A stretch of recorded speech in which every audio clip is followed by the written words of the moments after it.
Olá pessoal, sejam todos muito bem-vindos e bem-vindas ao podcast Meandros, o podcast onde a ciência flui para o debate público. Aqui é o Luciano Queiroz e converso com a jornalista Renata Fontaneto. Fala, gente, tudo bem? E a astrônoma Iana Martins. Oi, gente. Nesse episódio vamos falar sobre a possível mudança do status de pandemia da Covid-19 aqui no Brasil para endemia. No segundo bloco, iremos abordar uma pesquisa divulgada recentemente sobre as condições de trabalho dos profissionais de aplicativo, suas mobilizações e a luta por melhores condições. E no terceiro e último bloco, vamos pautar a discussão sobre a criação do piso salarial de enfermeiras e enfermeiros no Brasil. Então, vamos direto para o primeiro bloco.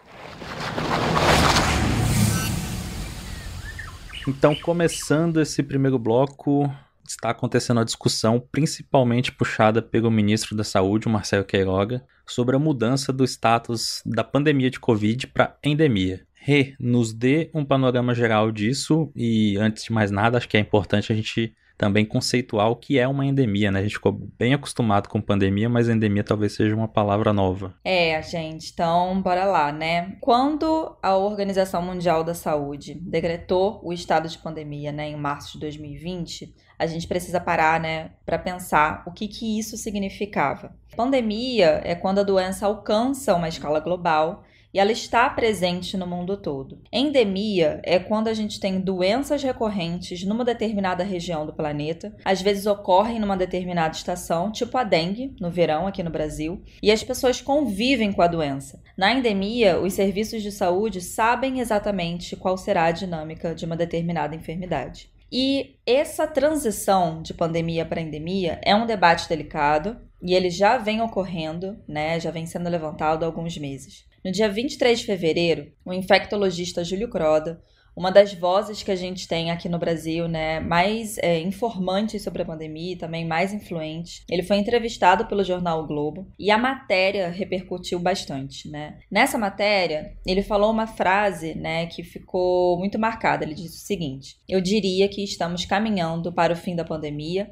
e vamos entrar numa fase endêmica, com períodos sazonais epidêmicos, como já acontece com a gripe e a dengue, por exemplo." E aí, o que estaria encaminhando a gente, né, alguns países, não só o Brasil, para a fase endêmica? Segundo ele, o avanço da imunidade coletiva. Ele afirma que o que caracteriza a transição de um estado pandêmico para um endêmico é a letalidade do vírus. Para o vírus matar menos, é preciso vacinar mais a população. Outro dado interessante que ele trouxe na matéria é que ele fala quem atualmente está morrendo mais da doença hoje em dia: idosos, mesmo vacinados, pessoas com comorbidades e os não vacinados. E ele também lança uma estimativa. O Brasil vivenciaria uma situação mais favorável em relação à pandemia no primeiro semestre de 2022, não estando mais no estado de emergência de saúde pública. E, consequentemente, a gente entraria num cenário onde estados e municípios começariam a flexibilizar medidas, e é o que a gente já está vivendo tanto no Rio de Janeiro como em São Paulo, por exemplo. O que a gente sabe hoje em dia? Crianças são muito importantes para conter o avanço da doença. Crianças de 5 a 11 anos, um dos últimos grupos a receber a vacina, representam 9,5% da nossa população. Segundo um levantamento divulgado pelo Observatório Covid-19 no dia 16 de março, da Fiocruz, essa faixa etária foi apontada como um dos maiores desafios atuais da vacinação. Nesse grupo, 11,72% das crianças estão totalmente vacinadas com 2 doses. Então, a gente ainda tem um longo caminho pela frente. E para além dessa questão da vacinação infantil, vale lembrar que no início de março, a Organização Mundial da Saúde lembrou que nos 2 primeiros meses de 2022, 63% dos casos conhecidos de Covid foram relatados somente nas Américas, o que fez autoridades da organização pedirem cautela no afrouxamento das medidas. Como você bem trouxe, Renata, a vacinação das crianças com 2 doses ainda está muito atrasada, né? E a gente sabe que muito disso é graças àquela consulta pública que não teve por que existir, foi só uma manobra para ganhar tempo. ganhar tempo não sei pra quê, né? E várias outras manobras do governo para atrasar o início da vacinação. Pensar, a gente poderia ter começado a vacinar as crianças desde dezembro do ano passado. A gente só foi começar final de janeiro. Mas é isso, né? Esperar o final do ano chegar aí. E Ana, o que você preparou para nós? Pois é, gente, depois de 2 anos aí de muitas perdas, confinamento, enfim, é normal que nós nutramos essa esperança de finalmente poder voltar a uma vida que não tenha máscara, que não tenha mais tantas restrições sanitárias. E aí a Renata comentou alguns dos números da vacinação e nós também acompanhamos diariamente aí nos jornais, né, a evolução nas internações por Covid e passa aquela sensação que aqui no Brasil a doença realmente deu uma arrefecida. Só que é muito importante ressaltar que a Covid ainda é um problema de saúde pública, né, e isso envolve um pacto entre as determinações do governo, as autoridades de saúde e o comportamento da população. Mas essa possível mudança do estado de pandemia, ela não está na alçada dos municípios, estados ou da federação, e sim da OMS. E eu acho que esse fato ele é especialmente representativo da situação de desigualdade que nós vemos no enfrentamento à Covid entre os países pelo mundo, né? Enquanto aqui no Brasil nós temos mais de 74% da população total com a segunda dose e mais de 34% da população com o esquema vacinal completo, né? No continente africano, por exemplo, esses números, até o fim do mês de fevereiro, eram de 20% e 15%, respectivamente. E, assim, nada é tão ruim que não possa piorar, né? Eu fiquei especialmente assustada quando eu fui pesquisar isso, porque na República Democrática do Congo, menos de 1% da população recebeu a segunda dose. Eu vou repetir, menos de 1% da população do Congo recebeu a segunda dose contra a Covid. E no Haiti, aqui na América, que fica na região caribenha, né, para ser mais específica, 1% da população também só está totalmente vacinada. Então, assim, eu fico assustada, né? É muito surreal que nós tenhamos essa diferença de enfrentamento entre os países. E aí nós entramos naquela discussão, então, por conta disso, nós vamos viver de máscara para sempre, com restrições de isolamento e tal. E aqui entra uma certa autonomia das autarquias nacionais, porque isso sim elas podem fazer, né? Decretar o fim do estado de emergência sanitária. Mas eu acho que isso tem que ser feito com bastante parcimônia. A gente já comentou isso aqui no Meandros algumas vezes, porque foi através de decretos de emergência como esses que nós tivemos, por exemplo, a facilitação na compra de medicamentos, na importação de insumos e, inclusive, com o uso emergencial de vacinas. Exemplo disso é a Coronavac e a Janssen. Então, a gente só poderia usar a Pfizer, né? Isso muda bastante o cenário de vacinação. E aí eu queria trazer até um panorama aqui do Foucault pandêmico, né, que a gente mudaria de vigiar e punir para vigiar e monitorar mesmo, né? Nós estamos em uma fase bastante diferente de 2020, no pré-apocalipse, e segundo vários especialistas nesse assunto, dá para ensaiar aberturas graduais com bastante responsabilidade, né, dependendo do estado epidemiológico de cada lugar. Eu acho que, assim, só não vale usar desse tipo de medida para fazer palanque político, como o nosso ministro da Saúde está querendo fazer, né? Porque ele quer realmente ser conhecido como o ministro que decretou o fim da pandemia no Brasil, e isso não faz sentido algum. Bem isso mesmo, Yana. Tá muito evidente que eles querem usar o ministro e o presidente, querem usar essa mudança e para poder falar o mais rápido possível que a pandemia acabou, como uma retórica, como uma forma de usar isso para política, porque a eleição chegou, né? A eleição tá aí no final do ano, e acho que é a única preocupação que eles sempre tiveram, né? Eu acho que eles nunca pararam de fazer campanha. Mas é isso. E aí, a gente tem que pensar que pro vírus não importa se a gente classifica ele, né, o momento como uma endemia ou como uma pandemia. Ele vai continuar infectando, se dividindo e infectando outras pessoas. É isso que ele sabe fazer e faz muito bem feito. Nós que temos que controlar a população do vírus, não deixando que ele se espalhe de forma descontrolada, e a gente sabe que novas ondas podem acontecer se a gente não tomar esse cuidado. Então, o uso de máscara e vacinação são as nossas melhores formas de controlar o vírus. Então, a gente já discutiu isso no episódio passado aqui do Meandros. As máscaras, a gente pode discutir a questão da flexibilização das máscaras, mas máscara em lugar fechado continua sendo fundamental, que a gente sabe como o vírus é transmitido, então a máscara é uma barreira física e funciona bem demais. E assim, a gente sabe que tem outros vírus que se transmitem da mesma forma, né? O vírus vírus da gripe tá aí, e ele é endêmico, a gente acostumou a conviver com ele, com as ondas, mas não justifica, né? Ninguém quer ficar doente. E até porque existe uma possibilidade de uma próxima pandemia. Na realidade, a pandemia que os cientistas esperavam era para ser de vírus da gripe. Tava todo mundo esperando algum vírus mutante da gripe que causasse uma pandemia nesse nível. Então vamos continuar ligado com o vírus da gripe, vamos continuar ligado com os coronavírus. Eu acho que vale lembrar que, assim, mesmo nas cidades que não tem a ditadura da não obrigatoriedade de máscaras, gente, as pessoas podem continuar usando máscara, sabe? Se você não se sente à vontade num certo ambiente, continua usando sua máscara, seja cirúrgica, seja PFF2. Você não precisa necessariamente sentir vergonha porque as pessoas estão te julgando porque você ainda tá usando máscara, né? A gente tem visto muitos relatos assim. E continua usando sua máscara, né? Você vai estar garantindo a sua proteção, garantindo proteção para outras pessoas também, uma segurança maior. Então, vamos continuar usando máscara se isso necessário for. Muito bem, então assim terminamos nosso primeiro bloco e passamos para o segundo.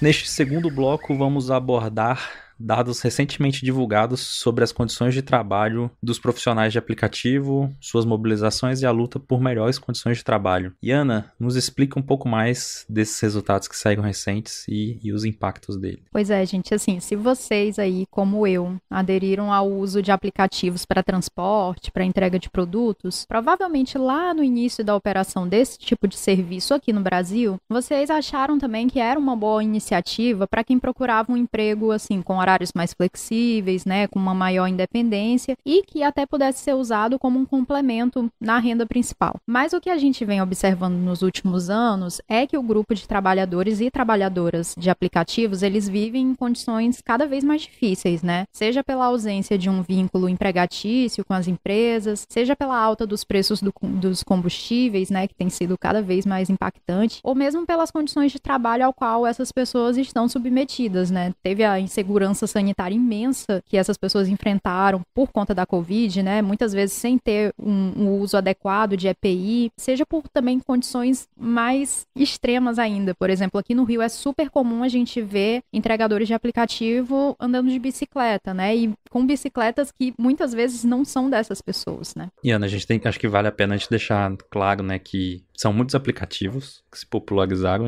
óbvio, existem os dominantes ali, e que tem muitos modais, né, de deslocamento. Tem o carro, um veículo, tem a moto, que deve ser uma das mais comuns, e tem a bicicleta. Tem até uma forma a pé também, mas porque normalmente a gente pensa profissional de aplicativo, a gente já pensa normalmente no Uber, no motorista, né? Mas ainda tem o cara da moto, e cada um tá exposto a diferentes condições, né? Sim, sim. E, assim, existe até uma hierarquia entre eles, né? Eu já vi gente comentando que as pessoas que andam como motoristas realmente de carro, eles têm uma certa indiferença até com as pessoas que usam moto e bicicleta, né? E aí o IPEA divulgou, em 2021, que o número de trabalhadores de aplicativos no Brasil era de cerca de 1,4 milhão de pessoas, né? Muita gente. Sendo que entre 2016 e 2021, as pessoas que estavam envolvidas nesse setor de transporte de mercadorias cresceu bizarros aproximadamente 1000%. Gente, é um crescimento muito grande. E aí a plataforma Fair Work fez uma pesquisa analisando a satisfação desses trabalhadores em relação aos quesitos trabalhistas das empresas, né? Como a remuneração, a clareza dos contratos e a representação das classes, né? Como organizações e sindicatos. E de uma escala de 0 a 10, o iFood e a 99 foram os que alcançaram a maior pontuação, né? 2. A pessoa não iria nem para PF, gente, nem para o final, assim, ia reprovar direto. O Uber e o Rappi, por exemplo, pontuaram 1 e 0, respectivamente. Então, assim, isso dá uma ideia de que as pontuações são extremamente baixas mesmo. E isso deixa bem claro que nós passamos para aquela visão lá anterior de posso ser o meu próprio empregador, para um processo de informalização em que aquela pessoa ela só recebe o ônus da atividade, né, que ela está exercendo. Sem falar na insegurança aí para o futuro, uma vez que essas pessoas não estão contribuindo para o INSS viesse para a aposentadoria, sendo que esse último é um fato que é motivo de preocupação, né, para pelo menos metade desses trabalhadores que são vinculados à Uber, por exemplo, segundo uma pesquisa que foi divulgada pelo Datafolha. Eu acho que, aproveitando, né, todos esses pontos que a Yana trouxe pra gente, eu vou trazer aqui uma cena que aconteceu comigo, tipo, recentemente, e eu tô de home office na minha casa, né, desde março de 2020. Eu era trabalhadora CLT, atualmente eu tô como PJ, e eu não sei até quando que eu vou ficar em casa, mas por estar em casa eu consegui presenciar uma cena que pra mim foi muito chocante, né?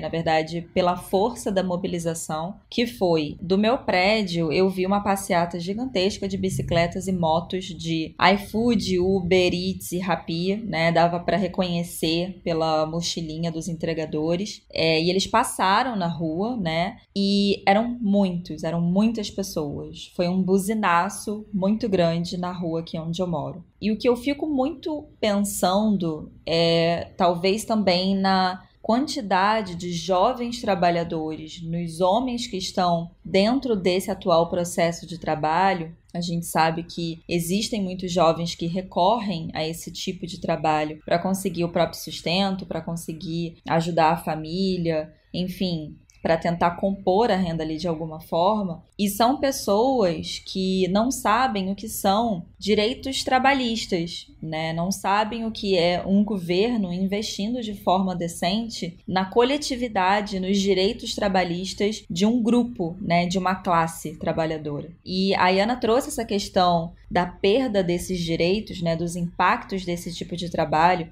das incertezas em relação ao futuro. E eu acho que a gente também pode pensar a quais outros tipos de perigos essas pessoas estão expostas. Então eu vou trazer os dados de uma entrevista que rolou com a antropóloga Rosana Pinheiro Machado, #beijo Rosana, te sigo no Twitter e sou sua fã, somos todos seus fãs, na verdade.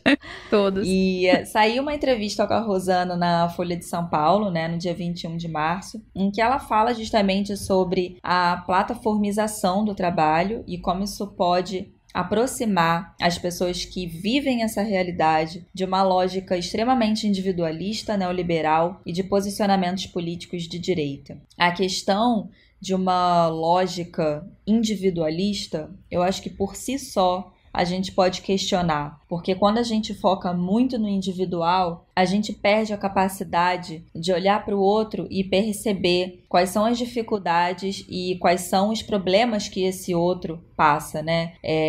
Quais são os desafios da vida desse outro. A gente perde a capacidade de vestir os sapatos de uma outra pessoa e de ter um olhar empático para o mundo, né? Eu acho que é isso também que o capitalismo ele traz muito para a nossa vida, para a nossa existência, que é a desumanização das nossas relações pessoais, né? E aí, na entrevista da Rosana, ela vem estudando com um grupo de pesquisa o que é esse movimento, né? O que depender de uma plataforma para o próprio sustento ou depender de uma rede social para poder empreender, o que isso pode trazer, na verdade, de impacto político. E a realidade é muito cruel, porque a lógica da plataforma é buscar justamente o seu, né? Você vai lá e faz, você foca no seu mérito. E aqui a gente não tá falando só de Uber ou de iFood, né? Por exemplo, tem pessoas que têm os seus próprios pequenos negócios em Facebook, WhatsApp, Telegram e outros, né? E qual é o problema? A pessoa usa essas plataformas por longas horas para trabalho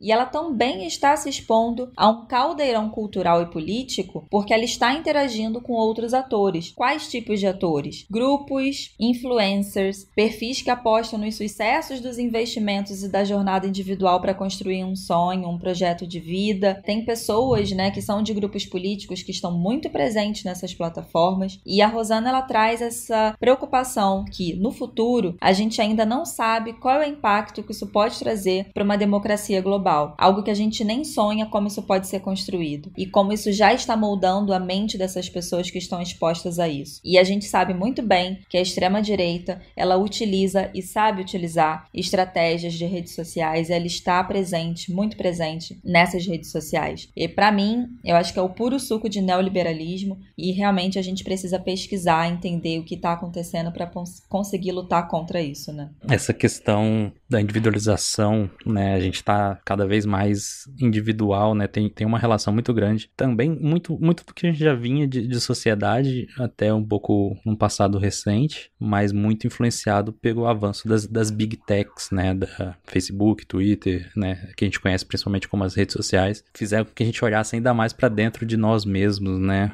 As redes sociais começaram com uma promessa muito interessante de conectar as pessoas e passou a ser muito mais se expor do que se conectar, né, então acho que Instagram aí é um grande exemplo de como é muito mais importante você se expor do que fazer conexões. E aí, acho que começou a popularizar no Brasil todas essas questões, começo do século, vamos dizer assim, 2005, 2010, Facebook começa a expandir mais, 2012, e isso vem conciliado com uma crise econômica, com a crise política que a gente tinha, aumento de desemprego, as pessoas começaram a perder emprego, e aí entra o Uber com muita força em 2015, e as pessoas começam a ver isso como uma única alternativa de fazer alguma grana para pagar a conta de luz, pagar a escola do filho no final do mês. Então, assim, de experiência anedótica, né, e uma história, eu peguei um Uber uma vez que ele era piloto de avião, piloto comercial, e ele tava desempregado e tava rodando de Uber, era piloto da Gol até, e aí a gente pegou uma corrida muito longa, de 1 hora, assim, a gente tava na zona sul de São Paulo, e aí eu vim conversando com ele, conversando, e aí me contou toda a história, e eu consegui, e isso era 2017, comecinho de 2018, e o cara era muito eleitor do Bolsonaro, eu consegui entender por que ele era eleitor do Bolsonaro, sabe, ele tava muito puto, né, acho que é a palavra certa, assim. Desacreditado, é. Desculpa meu francês.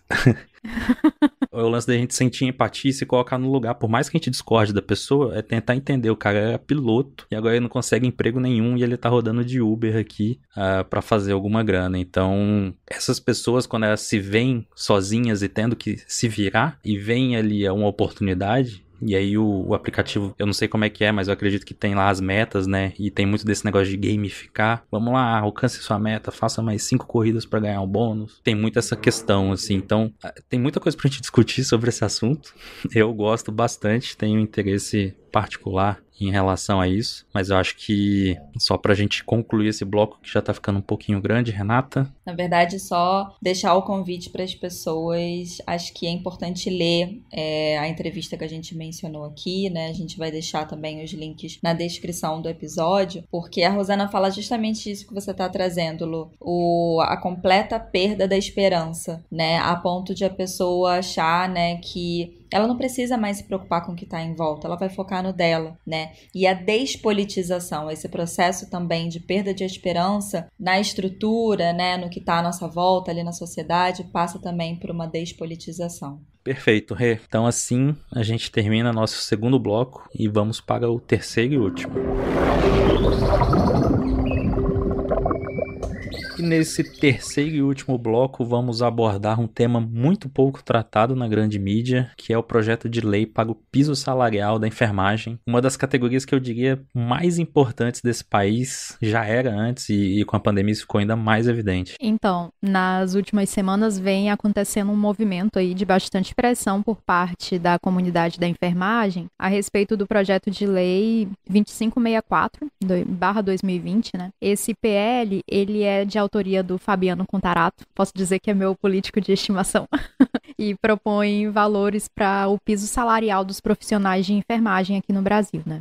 O salário base para uma jornada de trabalho de 30 horas, né, de enfermeiros e enfermeiras, seria de R$ 4.750. Para técnicos, esse montante é de 70% desse valor, né, 3.325, e para os auxiliares de enfermagem e parteiras, esse valor é 50%, né, totalizando atualizando 2.375. Esse texto ele já foi aprovado no Senado, ele passou para o Congresso e aí teve um pedido de urgência aceito essa semana e ele deve ser deliberado em mais algumas semanas aí, cerca de 5 semanas, por conta do cálculo do montante que isso vai custar. E eu acho, assim, especialmente engraçado, para não dizer outra coisa, que em um país, né, em que deputados e deputadas ganham um auxílio paletó que custa 31 milhões aos cofres públicos por ano, alguns desses servidores, eles colocaram entraves, né, no reajuste de enfermeiros e enfermeiras, porque eles achavam que esses salários eram muito altos. Um salário aí, gente, eu vou repetir, de 4.750 para enfermeiros e enfermeiras. Oi, Ana, esse é o valor que está sendo proposto no piso agora, né? Porque não existia piso salarial para essa categoria. Exato. Que é muito louco, né? É surreal, gente. É surreal. Essa pauta, ela teve uma movimentação muito grande algumas semanas atrás, na verdade, por conta do Dia Internacional das Mulheres, né? E isso não foi à toa. Nós sabemos até por experiência própria que a comunidade de enfermagem, ela é majoritariamente feminina, com cerca aí de 85% da força de trabalho sendo realizada por mulheres. E assim, mulheres essas que normalmente já têm jornadas múltiplas, né? Ainda tendo que cobrir colegas de trabalho agora na situação da pandemia que eventualmente são afastados e afastadas por conta do Covid. E aí, em um momento de vulnerabilidade desses profissionais de saúde, como nós estamos vivendo agora, né, durante a pandemia, é muito revoltante que nós não consigamos, assim, fornecer o mínimo e em um tempo correto para uma comunidade que tem desempenhado um papel fantástico, né? Porque mesmo com o pedido aceito de urgência para essa votação, isso ainda demora pra caramba. Então é complicado pensar que uma comunidade tão importante pra gente, como está sendo agora, tenha que aguardar por tanto tempo para uma remuneração que ainda não é completamente justa, porque a gente sabe que é uma carga de trabalho extremamente grande. Esse valor, hoje em dia, né, no Brasil de 2022, ele não é tão grande assim. Muito bem, Ana. Ótima introdução. Acho que poucos lugares devem ter falado tão detalhadamente. Na verdade, a maior parte das notícias que a gente encontrou foram insights de sindicatos, de associações de enfermeiros, né? Em grande mídia, eu não vi nada. Mas aí, aqui no Meandros, a gente tem o costume de trazer quem tá na linha de frente, né? A gente acha muito importante ouvir essas pessoas e elas devem falar, elas devem ser ouvidas. E por isso nós convidamos a Ana Cristina Manente, enfermeira há mais de 20 anos no Instituto de Assistência Médica ao Servidor Público Estadual de São Paulo, o IANSP, também conhecido aqui em São Paulo como Hospital do Servidor Público Estadual. Ela é presidente da Associação dos Funcionários do Hospital, a AFIANSP, e delegada sindical de base do Sindisaúde de São Paulo. É importante essa conquista para a enfermagem, porque nós vemos que os salários a nível nacional é bem diferente, né? Cada estado paga um piso salarial para a enfermagem bem diferente, então tem uma discrepância aí. O estado de São Paulo ainda é o que paga um pouco melhor toda a categoria, né? Então essa conquista da aprovação do piso salarial será um marco para a enfermagem, até porque eu falo, nós fomos lembrados agora na pandemia, mas o exercício da profissão da enfermagem é um exercício árduo, é um exercício aí de anos, e desde então essa categoria é desvalorizada, né? E é uma categoria que se trabalha muito, porque tanto o enfermeiro quanto o auxiliar, o técnico, é ele quem presta todos os cuidados ao paciente. Ele está ali 24 horas, né? Ele não deixa o paciente, não querendo desprezar as outras categorias da saúde. Tudo é um trabalho em conjunto, mas realmente quem executa toda a assistência ao paciente, desde trocar a cama, né, trocar o leito, dar banho, dar a medicação, é a enfermagem. Então, é muito importante esse PL 2564 ser aprovado aí, né, no Congresso Nacional, né? É até vergonhoso o piso salarial, o salário base, né? O salário base hoje do enfermeiro na carreira inicial não é nem de R$ 700. É claro que aí depois compõe algumas gratificações que acaba dando aí um salário em média de quase R$ 3.000. E mesmo com a aprovação desse piso nacional para o enfermeiro, né, que é a minha categoria, eu sou enfermeira de formação, de R$ 4.750, ainda é um piso baixo, vamos dizer assim, porque se nós formos ver aí todos os índices, né, de inflações que foram reajustados nessas últimas décadas, é claro que não acompanha, né? Hoje a enfermagem brasileira, ela conta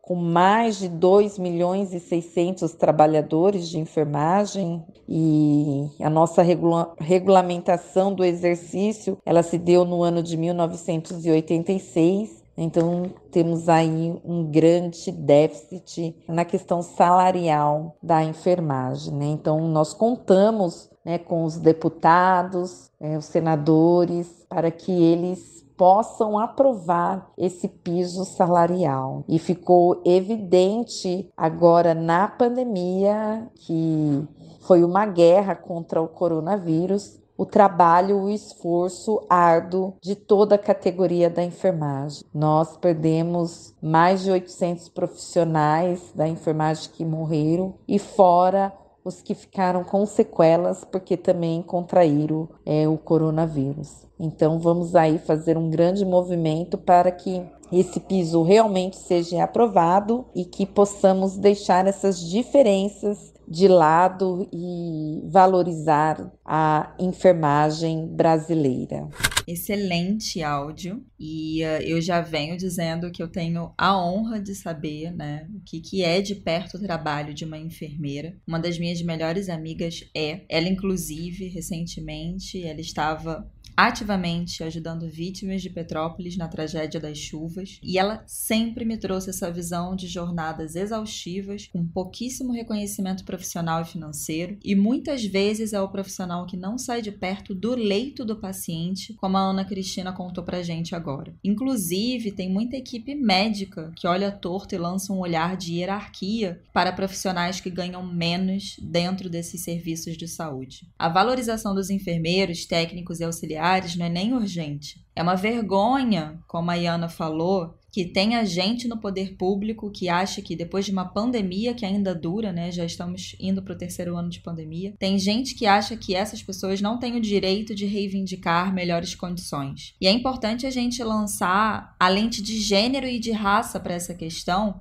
porque a Iana trouxe esse dado. É uma profissão do cuidado, onde a gente encontra muitas mulheres, brancas e não brancas. Não é de estranhar que na medicina, por exemplo, a gente vê salários mais altos. Por quê? Porque historicamente ela começou a ser praticada de forma mais profissional e institucionalizada por homens brancos. Então, por mais que as mulheres estejam muito bem representadas na área da saúde, né, quando a gente vai ver gráficos de distribuição de mulheres em diferentes áreas do conhecimento, a gente vê muitas mulheres na área da saúde porque é uma área que está muito ligada à questão do cuidado na sociedade, né? E a gente sabe que no cuidado, na verdade, para o cuidado, as mulheres sempre foram empurradas. E em 2021, a Fiocruz lançou uma pesquisa que falou justamente da invisibilização de profissionais de saúde no nível técnico ou auxiliar e profissionais que estavam no combate à Covid. Dos mais de 21 mil profissionais que participaram do estudo, 72,5% são mulheres e 59% são pretos ou pardos. Algumas das situações que eles enfrentaram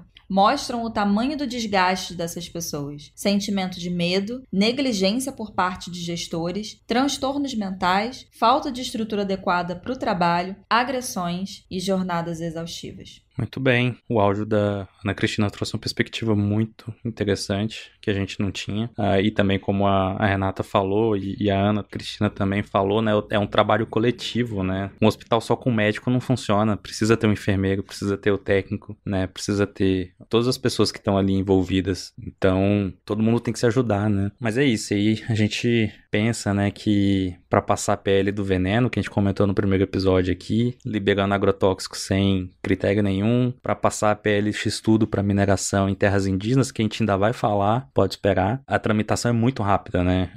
É sempre ali na calada da noite, passa, aprovou, isso aí. Agora, quando é pra gente votar salário de enfermeiro, né? Uma das profissões mais importantes que tem, ainda mais durante uma pandemia. Aí tem que ver, tem que analisar, R$4.500 é muito, né? E aqui eu tô usando de ironia, que é uma coisa que eu não gosto de usar, mas acho que ficou muito evidente. Mas é isso, a Ana Cristina apontou certinho que vai ser fixado já é baixo, considerando a inflação. E também como a Ana falou. Mas é isso. Vamos tentar, né, lançar um pouquinho de luz em cima dessa discussão, tentar ajudar da melhor forma possível, da forma que a gente consegue ajudar essa categoria tão importante. Valorizemos os nossos trabalhadores, né? Não só enfermeiros, profissionais que estão ali nas plataformas, enfim, valorizemos os trabalhadores brasileiros. Muito bem, assim nós terminamos nosso terceiro e último bloco e vamos para as recomendações.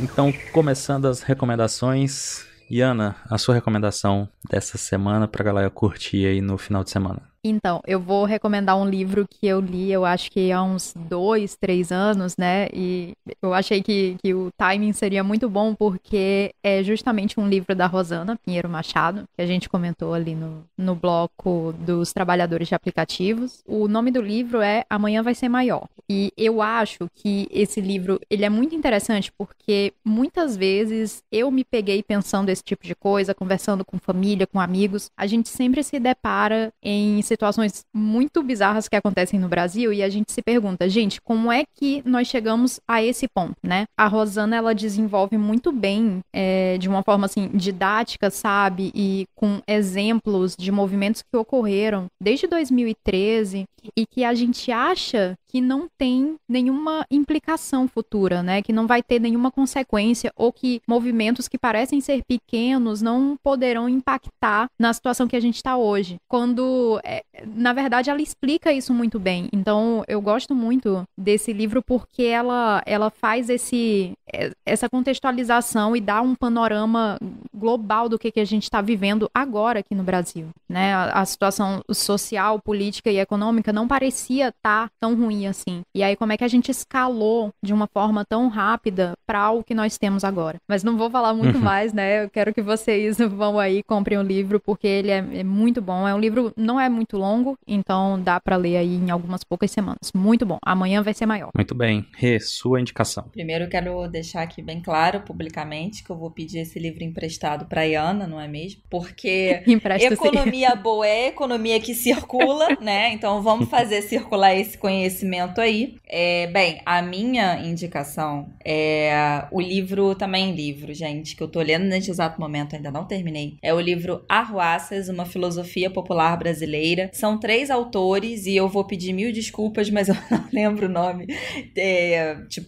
Cabo a rabo, assim, dos 3 autores, mas sei que o Luiz Simas é um deles. E é incrível, porque eles, na verdade, pra mim, esse livro é uma saudação às ruas e à cultura popular que você encontra nas ruas. É um livro que fala muito sobre terreiros, umbandas, candomblé e essas encantarias, né, e essas magias que você encontra na rua, em diversas ruas brasileiras. E eles, em vez de cultuarem, né, sei lá, fazendo aqui um paralelo, em vez de cultuarem, cientistas, né, em vez de cultuarem essas pessoas, assim, que têm um currículo Lattes, né, eles trazem as pessoas que estão ali na rua, o Zé Pilintra, a Maria Padilha, e eles falam justamente sobre a sabedoria e o conhecimento dessas diferentes figuras, né, e que rondam, assim, e que são importantes para muita gente que cultuam as religiões afro-brasileiras. Então, vou deixar aqui essa recomendação, porque a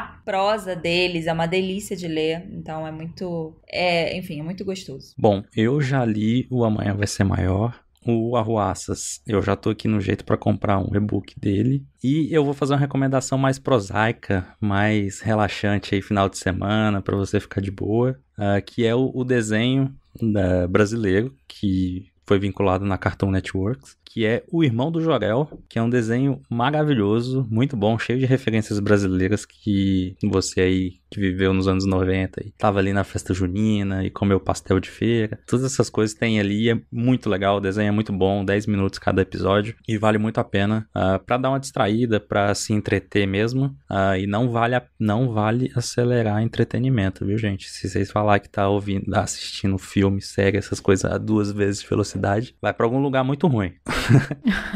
Mas é isso, gente. Minha recomendação é Irmão do Jor-El. Eu entendi que era outra coisa, eu entendi que era acelerar pra pegar o spoiler do fim do capítulo, mas não é isso, né? Acelerar Não, velocidade. acelerar 2 vezes, velocidade. Boa. Se acelerar o Meandros também eu vou ficar bravo, tô brincando. Ficaremos todos, com certeza. É pequeno, é 30 minutos só, escuta a nossa voz. Mas é isso, gente. Muito obrigado pra todo mundo que nos ouviu. Até a semana que vem. Eu vou ser repetitiva, né? Mas dessa vez, assim, além da vacina, eu vou continuar falando, gente, usem máscara aí. Não tem essa de as pessoas estão falando que eu tô de máscara, sou a única pessoa. Não, gente, usa máscara. É igual a mãe falava, você não é todo mundo, você vai usar máscara sim. 100% de acordo e principalmente usem máscara em locais fechados. Beijo, gente. Sigam o nosso podcast no Twitter, @meandrospodcast. Inscreva-se por meio da sua plataforma de podcast preferida ou no YouTube, caso você prefira ouvir por lá. E também acessem o nosso site, meandros.com.br. E se quiserem entrar em contato, podem nos enviar um e-mail para contato@meandros.com.br. Esse episódio foi produzido por mim, Luciano Queiroz, Renata Fontaneto e Ana Martins. Auxiliaram na produção Beatriz Alves e Luiz Bento. O texto do site foi escrito pela Renata Fontaneto. A edição de som é do Thiago Miro. E o tema do programa foi composto e interpretado por Gustavo Heineken e Henrique Andrade.